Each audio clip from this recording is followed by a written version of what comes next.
ഒരു സിനിമയുടെ ഏറ്റവും പ്രധാന ഭാഗമാണ് സൗണ്ട് അഥവാ ശബ്ദം. ശബ്ദവിന്യാസ രംഗത്തെ ഏറ്റവും ഒടുവിലത്തെ മുന്നേറ്റമാണ് ഡോൾബി അറ്റ്മോസ്.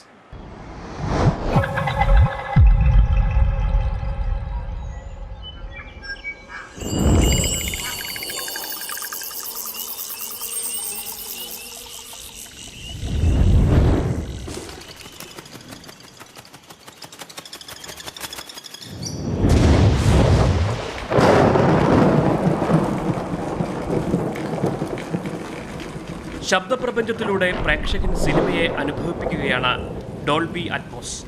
സിനിമ ശബ്ദവിന്യാസത്തിലെ അതിനൂതനമായ ഈ സാങ്കേതികവിദ്യ ലോകത്താകമാനമുള്ള തിയേറ്ററുകളിൽ പടരുകയാണ്. ദക്ഷിണേന്ത്യയിലെ തന്നെ ആദ്യത്തെ ഡോൾബി സൗണ്ട് എഞ്ചിനീയർമാരിൽ ഒരാളായ രാജീവ് ചന്ദ്രശേഖർ ഡോൾബി അറ്റ്മോസ് നൽകുന്ന സിനിമാ അനുഭവത്തെക്കുറിച്ച് പറയുന്നത് ഇങ്ങനെ. This gave filmmakers the added tool to move sound around the auditorium seamlessly without any break. So if you had a helicopter shot, the helicopter will move from speaker to speaker, speaker to speaker around, and you really feel that the helicopter is moving around your head. Running. Kozhikode crown തിയേറ്ററിൽ Dolby അറ്റ്മോസിന്റെ ശബ്ദവിന്യാസം സജ്ജീകരിക്കാനെത്തിയതായിരുന്നു Rajeev Chandrasekhar. ശബ്ദത്തിന്റെ സാധ്യതകൾ തിരിച്ചറിയുന്നവരാണ് കേരളത്തിലെ theatre ഉടമകളെന്ന് Rajeev പറയുന്നു.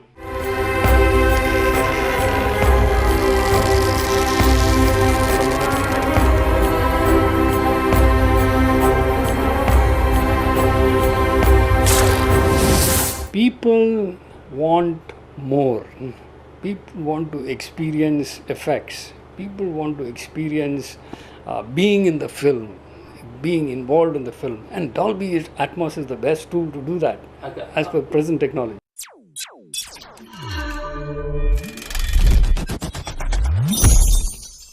Dolby Atmos പോലുള്ള സാങ്കേതിക മുന്നേറ്റങ്ങൾ അനുഭവിക്കാൻ തിയേറ്ററുകൾ തേടി യാത്ര ചെയ്യാനും മടിയില്ലാത്തവരാണ് കേരളത്തിലെ പ്രേക്ഷകർ. എത്ര സ്പീക്കേഴ്സ് വേണം? അത് സറൗണ്ട് ഉണ്ട്, തിയേറ്റർ സീറ്റ്സിൻ്റെ മുകളിൽ സീലിങ്ങിൽ സ്പീക്കേഴ്സ് ഉണ്ട്, ബാക്കിൽ സ്പീക്കേഴ്സ് ഉണ്ട്. ഇതെല്ലാത്തിലും എത്ര സ്പീക്കേഴ്സ് വേണം, ഈ സ്പീക്കേഴ്സിൻ്റെ പൊസിഷൻ എന്താണ്, ഇതെല്ലാം കണക്കാക്കിയിട്ട് ആണ് ഡിസൈൻ ചെയ്തിട്ടുള്ളത്. അപ്പോൾ ഒരു സിനിമ കാണുന്ന സമയത്ത് ആൾക്കാർക്ക് അത് വളരെ റിയലിസ്റ്റിക് ആയിട്ട് ഫീൽ ചെയ്യാനുള്ള ഒരു ടൂളാണ്.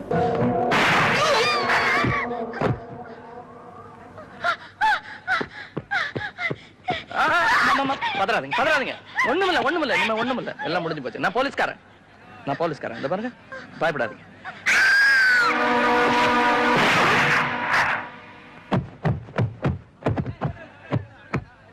സിനിമയിൽ വികാരപ്രപഞ്ചം സൃഷ്ടിക്കാൻ ശബ്ദവിന്യാസത്തിനുള്ള പങ്ക് വലുതാണ്.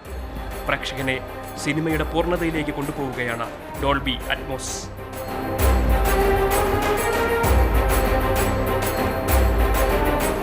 അഭിലാഷ് നായർ, മാതൃഭൂമി ന്യൂസ്, കോഴിക്കോട്.